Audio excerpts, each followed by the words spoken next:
भाइ आज ड्युटी दिएन त नि अब ड्युटी त दिएको थियो सब केटा मध्येमा मलाई मात्रै हो क्या आज ड्युटी दिएन ड्युटी दिया हो मलाई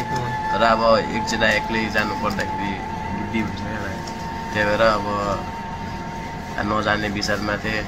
कहिलेदेखि भनेको त चारले बोलाएकै छैन भोलिदेखि भनेको छ अब नाइट हो भोलि नाइटदेखि दिन्छु भनेको छ भाइ नाइट त धेरै गाह्रो हुन्छ दाइ अनि रातभरि उठ्नुपर्छ एकपल्ट यताउति गर्न पाइएन अनि अरू नेपाल कति दिन भयो नेपालबाट आएको 2 हप्ता जति भयो यतिकै बसायो होइन अब सेलेरी अलिक बढी भएपछि त रमाइलो हुन्थ्यो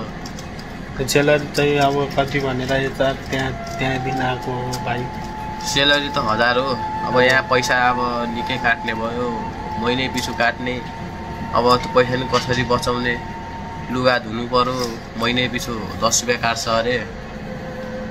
आइडी कार्डको काट्ने अरे अरू के को काट्ने भन्दैथ्यो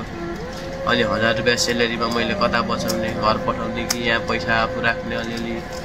त पैसा गर्नु अनि घरमा 20-25 हजार मात्रै पठाइयो त मैले नेपाल छोडेर आएको केही फाइदा नै भएन नि त दाइ खै अब त्यही हो अब परदेशीको यसो कहानी फेरि अब नेपालमा हुँदा अलिक अर्कै सोचेको थियो हैन नेपालमा अब सब युवाहरू अहिले के छ भन्दाखेरि विदेश जाने कमाउने रमाउने कमाएर आउने त्यसपछि बबाल दरो यता घर बनाइन्छ यस्तो गरिन्छ घुमिन्छ बाइक किनिन्छ भन्ने सबको अहिले चाहना छ नि त नेपाली युवाको नेपालमा भाइ म पनि यसो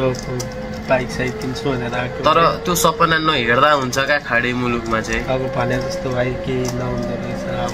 अब केही हुँदैन मैले यहाँ आएर हार खाएँ भन्दा पनि अब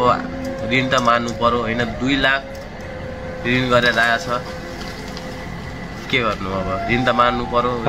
भाइ अब 1 महिनामा 1 महिना बाइक छ अब म पनि नेपाल जान्ला अब मेरो केही चाहना केही भन्नु छ र अब भिडियो यसो बनाएर त अनि यसो नेपाल जान लाग्छु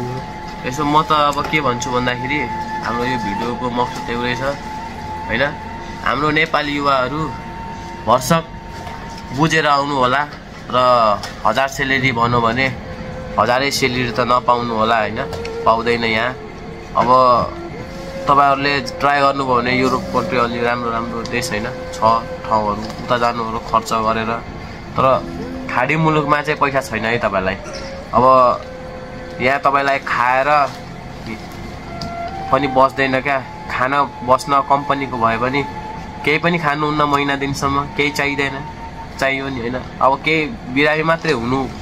पर्यो कि त्यसपछि पैसा त तपाईको खतम अनि भाइ यो ल्यापटप चाहिँ कति किन्नु भएको हो अनि तपाईले